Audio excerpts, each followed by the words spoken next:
और अब अगर गर्मियों में सिर दर्द हो, अगर मान लो आपको ऐसा लग रहा है कि गर्मियों का सिर दर्द हो, तो इस गर्मी के सिर दर्द में आपको, गर्मी का सिर दर्द हो तो आपको चंदन को गाढ़ा घिसना है ना, और गाढ़ा लेप करो, और चंदन सूख जाने पर दोबारा गीला और गाढ़ा लेप लगाओ। मतलब जब तक सिर दर्द ना हो, सूख गया फिर लेप घिसो फिर लगाओ, सूख गया फिर लेप। ये सिर्फ गर्मी वाला, सर्दी वाला नहीं, कफ वाला नहीं तो उल्टा चौगना दर्द हो जाएगा। हाँ ढकना तो बोल महाराज आपने तो बोला था, मामला हमारा बिगड़ जाए, है ना, पित्त के कारण, गर्मी के कारण हो रहा है। तो आप चंदन घिसो, लगाओ, चंदन सूखा, दर्द ठीक नहीं हुआ फिर लगाओ, फिर लगाओ, वो इतना ठंडक दे देगा कि अपने आप वो जो तकलीफ है, अपने आप जो पीड़ा है, अपने आप जो वो है, वो कष्ट आपका दूर होता चला जाएगा। कि आज वहां पर जो भगवान, प्राचीन भगवान जो हमने अभी हाल पुनः उनकी जीर्णोद्धार करके उनको सुंदर सा स्वरूप बनाया, वो भगवान का अभी एक दिन तो हो ही रहा था, पुनः आज फिर, हाँ बहुत बढ़िया सुंदर, देखो कितने, बहुत पानी है, तो अभिषेक अपने आप जल की धार बह रही है। उनको बोलो पूरा बताओ, चेहरे से बताओ, इधर बताओ, इधर बताओ। देखो ये है अतिशय, ये है अतिशय। लोग बोल रहे थे महाराज प्राचीन भगवान को छेड़ो मत, इनको कुछ मत करो, ये भूगर्भ से प्राप्त है। एक बार जब हमने किए थे तो सांप आ गया था और कारीगर को काम नहीं करने दिया था और कारीगर भाग गया था 40 साल पहले, आप छेड़ो मत। मैंने कहा चिंता नहीं करो, हाँ हाँ हाँ, मैं नहीं बोला भैया, मैं नहीं बोला, चिंता नहीं, हाँ मैं नहीं बोला है, मैं नहीं बताया भाई, बहुत सुंदर काम चल रहा है सबको बताने के लिए। तो ये भगवान का अभिषेक कचनार में चल रहा है, जो चतुर्मुखी भूगर्भ से हजारों वर्ष प्राचीन भगवान है, और भगवान का अभिषेक चल रहा है। और वो अभिषेक जो है वो पहले भी एक बार हुआ, आज द्वितीय बार हो रहा है। इस प्रकार से अभिषेक आप, तो लोग बोल रहे थे महाराज मत करो, आप गलत कर रहे हो, हमारे भगवान को छेड़ो मत। तो देख लो ये सुंदर सा स्वरूप तैयार किया भगवान का। पहले तो भगवान का ना चेहरा था, ना हाथ था, ना पैर थे, ना कुछ था, लेकिन अब भगवान का सुंदर स्वरूप हुआ। और आज दूसरी बार यहाँ पर ये अपने आप अभिषेक हो रहा है। एक बात ध्यान रखना, ये जो अभिषेक है इसलिए मैं मान रहा हूं देव करते, क्योंकि जैसे मान लो चांदखेड़ी में 1 तारीख को होता है, तो वहां पर पब्लिक बहुत पहुंचती है, तो वो अपना वो छोड़ता है। जैसे मैं बामोरा में था, बामोरा में ध्यान के लिए बैठा, तो ध्यान के लिए इतना पैक कर दिया था, पानी गिर रहा था, तो उस छोटे से स्थान में अपने आप पत्थर से, अपने आप को पाषाण से जो है सब जगह से निकल रहा था। तो उन लोगों ने भगवान ध्यान में महाराज जी बैठे हैं तो अतिशय कर रहे हैं, तो मैंने ध्यान छोड़ के बोला ये अतिशय नहीं है, मैं यहाँ बैठा हूँ, आपने इतना पैक कर दिया है, उसके कारण ये निकल रहा है, ठीक है ना। लेकिन यहाँ पर ये इतना बड़ा मंदिर है और इतनी बड़ी समाज ही नहीं की पैक हो, और इतना खुला है वो, तो निश्चित ये तो देव का अतिशय, हाँ ये निश्चित मान के चलना। ये दूसरी बार हो रहा है। और अब दूसरा प्रयोग और 2 प्रयोग और बता देते हैं पुराना सिर दर्द मिटाने के लिए, और बीच में प्रकरण आ गया तो वो और खोल दिया। 2 बस प्रकरण बताकर बात विराम करूंगा। कि सफेद कनेर की सूखी जड़, बहुत अच्छा प्रयोग है, सफेद कनेर की सूखी जड़ को पीसकर 8-10 दिन तक आप रोज लगाओ, और खाने में परहेज रखो, खटाई नहीं लो, तुअर की दाल नहीं लो, चना अधिक मात्रा में नहीं लो, तेल वाली चीजें नहीं लो, कचौरी जलेबी नहीं लो, तो आपको सिर दर्द आपका ठीक हो जाएगा, है ना। सफेद कनेर की सूखी जड़ को पीसकर 8-10 दिन तक सिर पर रोज लगाना है। अंतिम प्रयोग सिर दर्द मिटाने के लिए बहुत अच्छा प्रयोग, नींबू की पत्तियों को कूटकर, नींबू नहीं, नींबू की पत्तियों को कूटकर रस निकाल लो, ठीक है ना, क्योंकि वो हरी होती है ना, उसका रस निकल जाएगा।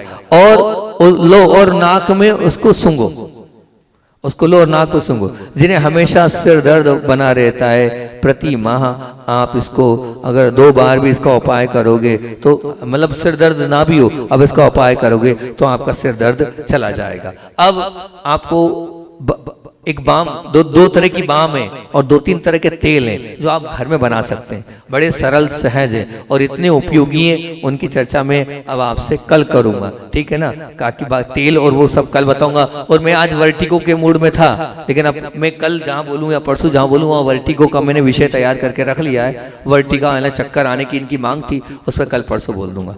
बोधि समाधि परिणाम शुद्धि शांतोपलब्धि शिशु की सिद्धि चिंता बड़ी चिंतित वजदाने त्वाम बंद मानस। सच में यहाँ के क्षेत्र का बुलावा सच्चा था, इसलिए जाना तो बरवई था और आ गए भौरासा।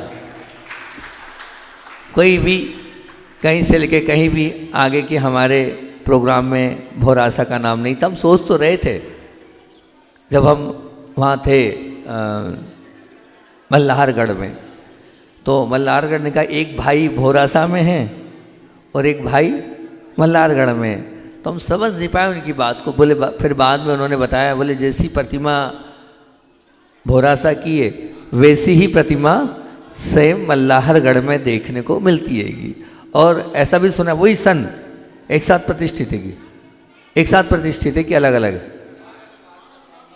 दोनों एक साथ प्रतिष्ठित प्रतिमाएं 1272 और 1272 की प्रतिमाएं हैं। और सच में वहाँ तो हमने बहुत अलौकिक आनंद लिया। ये जो 8 दिन थे हमारे जीवन के स्वर्णिम दिनों में, हमारे 8 दिन वहाँ पर मल्हारगढ़ में हमने अपने आप का, अपने अंदर का आनंद लेने का प्रयास किया। बहुत समय बाद ऐसा मौका मिला कि कुछ भी नहीं, सिर्फ भगवान और हम, जितना अंदर से ले सकते थे हमने उसका आनंद लिया। कल रात को मंगावली के एक भाई आए थे, उन्होंने अपनी बात रखी। बोले महाराज जी मैं 3 बार आया और 3 बार 2-2, 3-3 घंटे बैठ के चला गया, लेकिन तीनों बार आपके दर्शन नहीं हो पाए। तो मैंने कहा हम दर्शन देने नहीं गए थे, हम दर्शन लेने गए थे। हम वहाँ दर्शन लेने गए थे, तो वहाँ दर्शन देने की बात ही क्या है, अभी दर्शन देने की कोई बात ही नहीं थी। और फिर उसके बाद जब कल वहाँ हम भगवान के समक्ष सामायिक करने बैठे थे, तो फिर नया अतिशय घटा कि बरवई वालों ने अपने मुख से बोल दिया महाराज हम लोग आपको 12 किलोमीटर नहीं चलाएंगे अधिक, क्योंकि ऐसा है जहाँ भक्ति होती है, जहाँ समर्पण होता है, जहाँ आस्था होती है, वहाँ तो निश्चित रूप से वो आस्था और वो भक्ति अपने आप ज़्यादा भी चला सकती है। तो वहाँ का प्रोग्राम कैंसिल हुआ। तो इन लोगों को लगा क्या होगा, महाराज आएंगे नहीं आएंगे। तो हमने कहा कि जब प्यार किया है तो डरना, ठीक है ना। तो जब ठीक है ये लोग 12 किलोमीटर ज़्यादा भी चलाएंगे, मैंने तो स्वीकृति दे दी, लेकिन इन लोगों ने सोचा महाराज जी को क्यों गर्मी में चलाएं, और भौरासा में ही कोई हम बरवाई मान लेंगे। और बरवाई के अध्यक्ष जी आए, उन्होंने निवेदन किया महाराज आप बरवाई ना चलो, आप तो कहाँ चलो, भौरासा चलो। मैंने कहा बहुत अच्छा, ये है सच में अध्यक्षता उन्होंने भौरासा की निभाई और अपने ग्रह का त्याग किया और भौरासा हमको लाए। इसलिए अध्यक्ष जी के लिए थोड़ी ताली ज़्यादा होनी चाहिए। कोई भी अपने गांव से महाराज को मना नहीं कर सकता, आप मत आओ, कोई मना करेगा? पर देखो इस क्षेत्र का और पार्श्वनाथ भगवान का उनका लगाव था कि उन्होंने कहा महाराज आप हमारे गांव मत आओ, आप तो ये आहार और ये पूरा का पूरा प्रोग्राम आप तो भौरासा को दे दो। तो बहुत अच्छे अध्यक्ष हैं, यशस्वी अध्यक्ष हैं आपके। और निश्चित रूप से पिछली बार में भौरासा आया था, बहुत समय से भौरासा का टल रहा था। वो पिछली बार जब पिछला चतुर्मास जब मेरा था बामोरा, तब भी आने के भाव थे, मैं तो नहीं आ पाया, पर संदान सागर जी आकर दर्शन करके चले गए थे। और फिर उसके बाद कुरवई विधान का भी चल रहा था, पर वो आचार्य श्री जी का वहाँ पंचीकरण हो गया, तो हमें उसी समय तुरंत के तुरंत जाना पड़ा, नहीं तो वो कुरवई विधान था। तो हमने कहा तब हम भौरासा जाएंगे, तब भी नहीं हो पाया। लेकिन पिछली बार जब आरोन के लिए यहाँ से बिहार करके जा रहे थे, तब प्रथम बार यहाँ पर प्रभु के दर्शन हुए और प्रभु की भक्ति करने का वो सौभाग्य प्राप्त हुआ था। तो पिछली बार आप लोगों को पता है, मैं जहाँ जाता हूँ उस क्षेत्र की, उस नगर की क्या करता हूँ, व्याख्या करता हूँ ना, नहीं करता हूँ, सब जगह करता हूँ, हर स्थान पर करता हूँ, है ना। तो बरवई वालों को भी मालूम कि बरवई की परिभाषा हर बार आ जाते हैं, मैं हर बार पूछ लेता हूँ, हर बार बताते थे कि बरवई का बा बोल रहा है, क्या बोल रहा है। आज प्रवचन तो यही वाला होना था, हमारा नया चिंतन किया था हमने इस पर कि बरवई का बा बोल रहा है कि बहुत बोलने से ही संसार में भटक रहे हैं आप लोग। जो भटकन है उसकी भटकन का तरीका बरवई वालों को हमने वहाँ पर सिखाया था। रा बोल रहा है कि रखवाली करने से ही संसार में, हाँ, भटक रहे हैं। हाँ, क्योंकि आप लगे हो इसको संभालने उसको संभालने, इसलिए भटक रहे हो। और वह बोल रहा है बहुत बढ़िया, वासना रखने से ही हम संसार भटक रहे हैं, क्योंकि अंदर इतनी वासना भरी हुई हमारी। मात्र वो वासना नहीं, हर प्रकार की इच्छाएं भरी वो वासना में ही आती हैगी, वो दुर्भावनाएं वासना में ही आती है, इसी कारण भटक रहे हैं। और ई क्या बोल रहा है, हमने रटवा तो दिया तुम लोगों को कि ईमानदारी छोड़ने से ही संसार में भटक रहे हैं, हमारे अंदर की वो अंदर ईमानदारी नहीं बची, इसीलिए निश्चित रूप से हम संसार में भटक रहे हैं। लेकिन आज मुझे ये परिभाषा तो करना नहीं, आज तो मैं भौरासा आया हूँ। आज तो भौरासा वाले, पिछली बार की कोई याद है एक आध जना, पिछली बार भी हमने प्रवचन भौरासा पे किया था, बामोरा के थे। कौन कौन थे मुझे चेहरे याद है, बामोरा के कौन कौन थे? एक तो अपने भाई साहब तो थे, मुझे अच्छे से ध्यान हैगा, उनका याद है मुझे, अपने अतुल सागर जी के बड़े भैया वो तो थे। ये भी था, तू भी था ना पिछली बार जब हम आए थे, था तब मैंने भौरासा की परिभाषा करी थी। क्या करी थी याद है, नहीं याद है? कोई एक आध जना कह दे कि हाँ हमें याद है।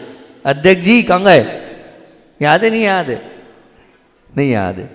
हमने पिछली बार चिंतन करके आप लोगों के बीच में रखा था कि भौरासा का भौ बोल रहा है, भौर उजाला करने वाले हैं भौरासा के अतिशयकारी पाशनाथ भगवान। भूल गए आप, भूल गए? हमने कहा था ना ये भौर ये उजाला करने वाले हैं, निश्चित जो इनको स्वीकारता है, जो इनको मानता है, जो इनके चरणों में बैठता है, उसके जीवन में अपने आप उजाला आ जाता है, उसका जीवन अपने आप प्रकाशित हो जाता है, उसके जीवन में अपने आप खुशियाँ आ जाती हैगी।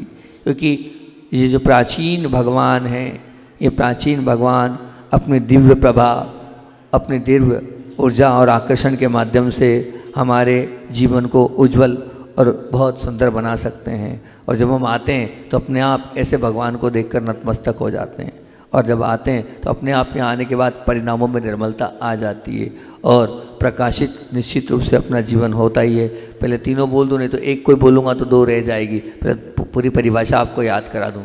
फिर राग से मैंने क्या बोला था कि निश्चित जब ऐसे भगवान दिखते हैं तो राग का दहन कराने वाले हैं भौरासा के अतिशयकारी पाशनाथ भगवान। ये ऐसे भगवान हैं जिनके पास आने के बाद अपने आप स्वतः ही राग चला जाता है और वैराग्य आ जाता है। महाराज फिर भी हम तो सालों हो गए, हमारे पास तो कोई वैराग्य नहीं है, क्योंकि आपने दर्शन नहीं किए, आपने प्रदर्शन किया है। अगर दर्शन करते तो प्राचीन भगवान को देखकर अपने आप आपके जीवन में वैराग्य तो आना चाहिए, पर वैराग्य नहीं आ रहा है तो अभी अंदर से आपने भगवान को देखा नहीं, अभी अंदर से भगवान को समझा नहीं, अभी भगवान को आपने अंदर से पाया नहीं। एक भाई से बात हुई, बड़ी अजीब, मतलब बहुत अच्छी बात बोली उसने। एक साधक, एक मुनि से बात हुई तो हमने पूछा, भाई तुम्हारे वैराग्य का कारण क्या है? तुम्हारे वैराग्य का कारण क्या है? तो सबके अपने अपने वैराग्य का कारण होता है, ऐसा नहीं, कोई ना कोई किसी न किसी बात को लेकर अपने जीवन में उस संयम के मार्ग पर बढ़ता है। तो जो कारण उन्होंने बताया, बोले मुझे भगवान को देखकर, भगवान के दर्शन कर कर और भगवान के पास बैठकर मुझे वैराग्य हुआ। वैराग्य क्या कारण है? मुझे दुनियादारी से वैराग्य नहीं हुआ, मुझे किसको देखकर? मैं भगवान से आकर्षित हुआ, भगवान से प्रभावित हुआ और भगवान की भक्ति कर कर मेरे अंदर वैराग्य जागा। उनकी भक्ति से मुझे ऐसा लगा कि संसार को छोड़ना है और मुझे वैराग्य और मोक्ष मार्ग पर बढ़ना है। तो ऐसा भी होता है, ऐसा मत मानना। ये राग निश्चित रूप से उसका दहन भी हो सकता है, अगर सच्चे रूप से आपने भगवान को स्वीकार किया और माना तो समाप्त हो सकता है आपका। और सा बोल रहा है, क्या बोल रहा है? सा क्या बोल रहा है? किसी को याद नहीं।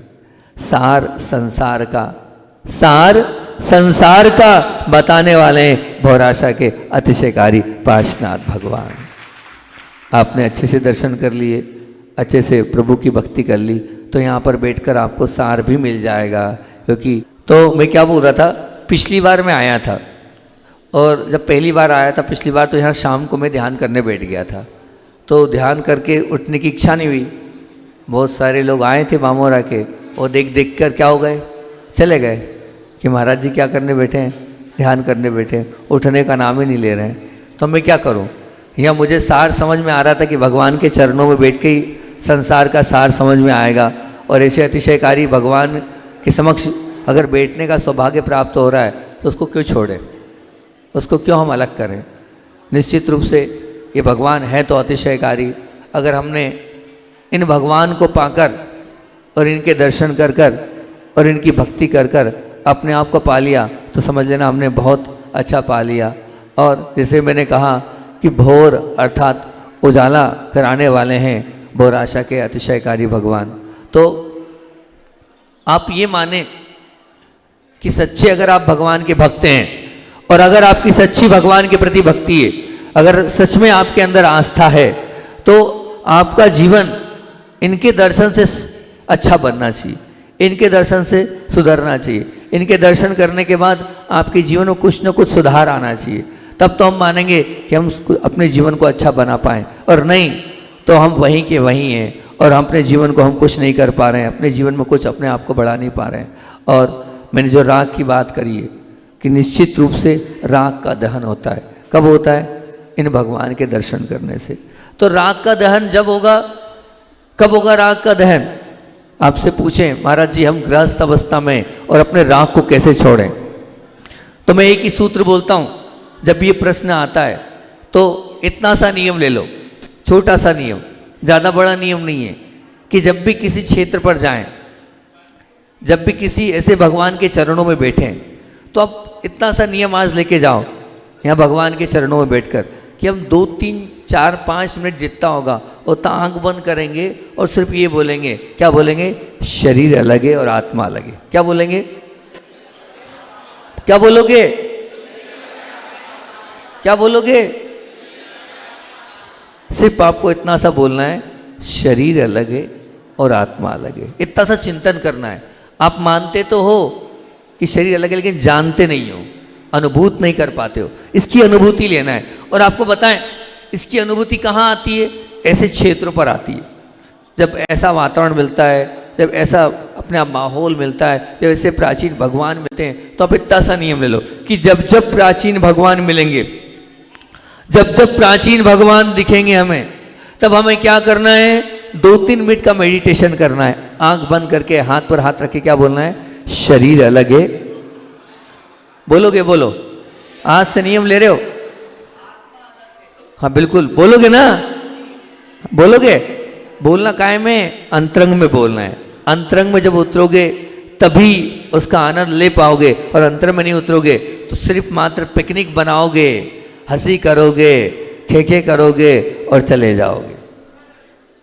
आए और चले गए। न जाने कितनी बार भौरासा आए होंगे आप लोग। बामोरा वाले तो हर पूर्णिमा को आते हैं। एक बच्चे ने मुझसे पिछली बार बोला, बोले महाराज आपको भौरासा के पाशनाथ भगवान के दर्शन करने जाना है। सिद्धार्थ है आपका बामोरा वाला। मैंने कहा क्यों जाना है?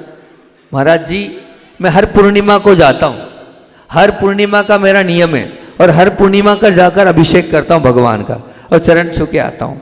बोले जब जब जो जो मैंने मांगा उस पूर्णिमा पर आकर वो पूरा हुआ भौरासा के पाशनाथ भगवान के चरणों।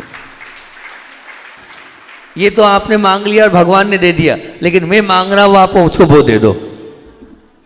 अब मैं आपसे जो मांग रहा हूं आप मुझको वो दे दो। मैं क्या बोल रहा हूं? अब भौरासा के पाशनाथ भगवान के पास आओ तो 2-3 मिनट क्या बोलना है? मैं आत्मा हूं नहीं हूं, मैं क्या हूं? शरीर हूं। क्या बोलोगे? हैं?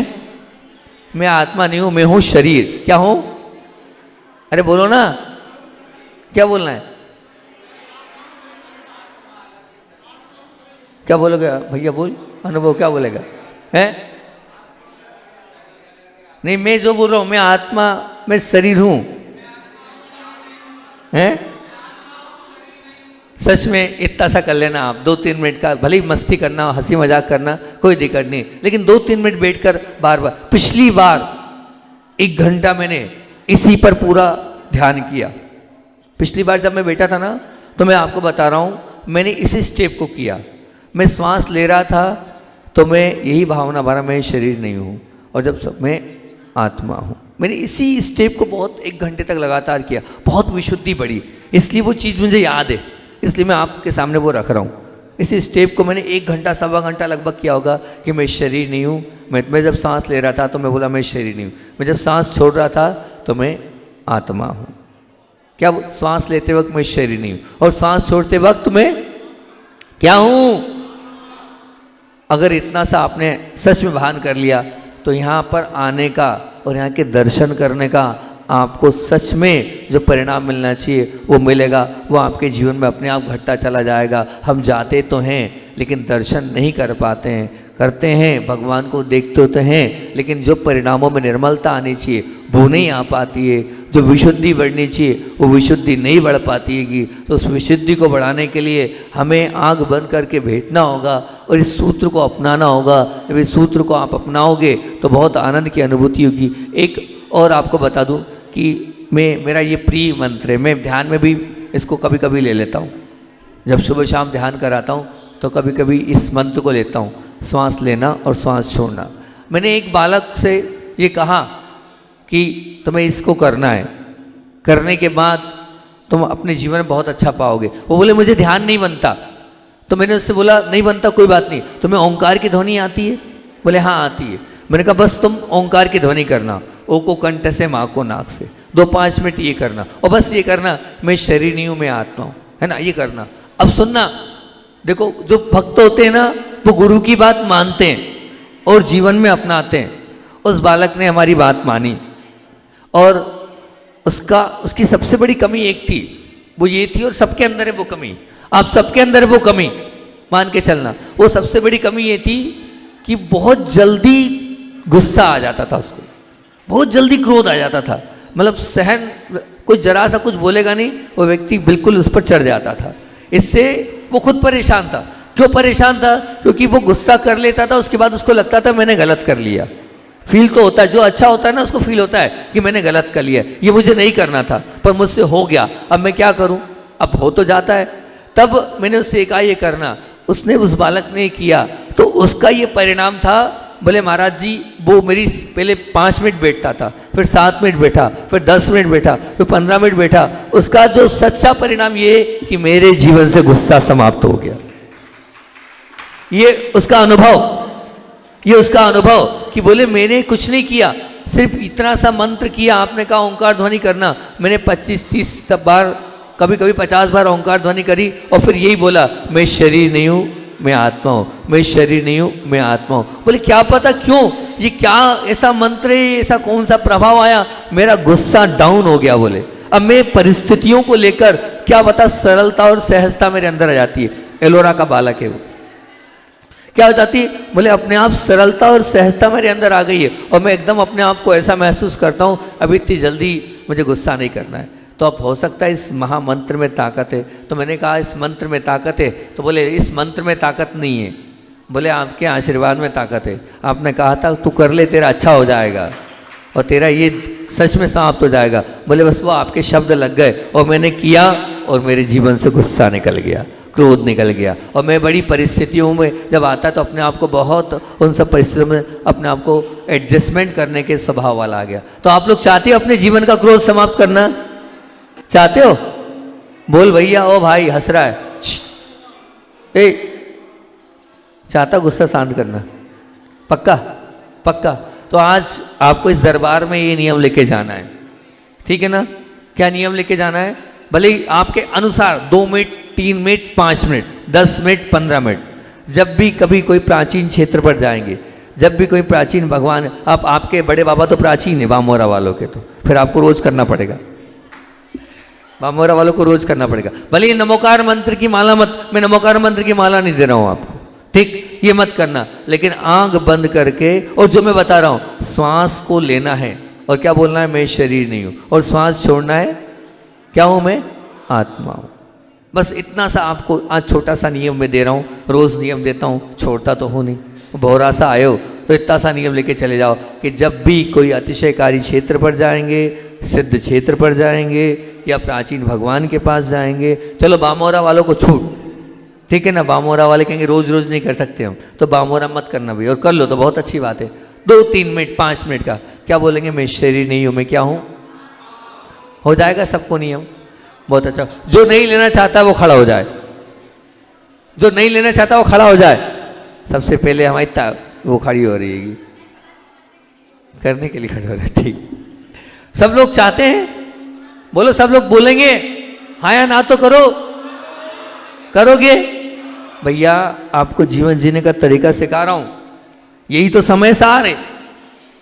समय सार कोई और कोई बहुत बड़ी बात थोड़ी है, वो यही बताता है कि तू क्या है, आत्मा है, तू शरीर नहीं है। ये तुझे नहीं हो रहा है। हम बहुत जल्दी परेशान हो जाते हैं, मुझे ये हो रहा है, मुझे वो हो रहा है, मेरे साथ ऐसा हो रहा है, मेरे साथ वैसा हो रहा है। हैं, बोलते हैं नहीं बोलते, मुझे इसने ऐसा बोल दिया, मुझे उसने वैसा बोल दिया। जब हम बार बार बोलते हैं कि मैं शरीर नहीं, मैं आत्मा हूँ, तो वो शक्ति, वो सामर्थ्य हमारे अंदर आ जाती है और वो वैराग्य हमारे अंदर अपने आप प्रस्फुटित हो जाता है। तो वो वैराग्य को लाने का ये बीज मंत्र है कि हम अपने आप को आत्मा स्वीकार कर लें, अपने आप को हम आत्मा के रूप में जान लें, अपने आप को हम आत्मा के रूप में मान लें, तो निश्चित रूप से हमारे जीवन में वैराग्य आ सकता है, आएगा, आना चाहिए अगर आप ऐसा करते हैं तो। एक बार जब मैं आचार्य श्री जी के पास गया और आचार्य श्री से जब मैं आचार्य भगवान के पास गया तो आचार्य श्री जी से मैंने सुनना क्या बोला, मैंने पूछा आचार्य श्री जी आप बार बार एक चीज़ बोलते हो हम लोगों से। बोले देखो साधु बने हो, साधु बने हो तो साधु बनने का स्वाद लो, साधु बने हो तो साधु बनने का स्वाद लो, बाहर की तरफ नहीं अंदर की तरफ आओ और अपनी आत्मा में जाने का प्रयास करो और शुद्धोपयोग की भूमिका को बनाओ अपने जीवन में। तब मैंने आचार्य श्री से बोला बार बार आप शुद्धोपयोग की बात करते हो, बार बार आत्मा में जाने की बात करते हो, ये होती क्या है आत्मा?